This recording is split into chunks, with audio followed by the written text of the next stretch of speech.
mă, Năvani? Ce te-a făcut? Năvani? Păi și de ce te prefaci în floare? Să mă iubească fata mare. Mă, dar ești cam mărunțel.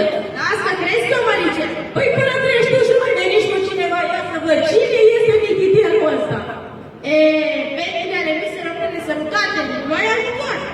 Bine, dar să vedem eu ce-o fi și cum o fi, pentru că de zău. Știți ceva, fetelor? Până mai cântăm noi, o crește și ei mai măricere, așa, să vedem despre ce e vorba. Ce mi-e vine rău pe lume, pode cea de beule, și atunci când calbia să-mi zic cântarea mea, și atunci când calbia să-mi zic cântarea mea. Că de mică mi-a plăcut să umplu mintea gândând Și din gură și din frunză multă lume să mă auză. și din Gură și din frunză multă lume să mă auză. Cântă, cântă, gură scumpă, că și codrul ne ascultă.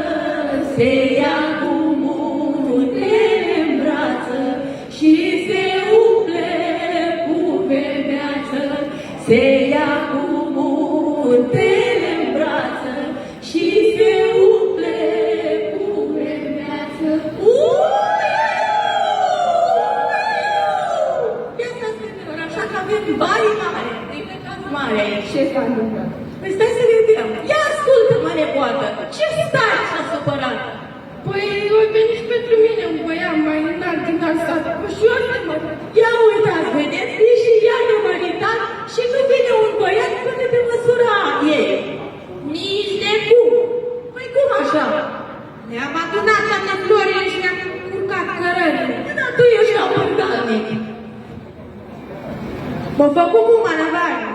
Păi te-o fi făcut numai năvalnic, dar să vedem acum ce face dacă stau fetele la sărutat, să vedem acum despre ce e vorba, da?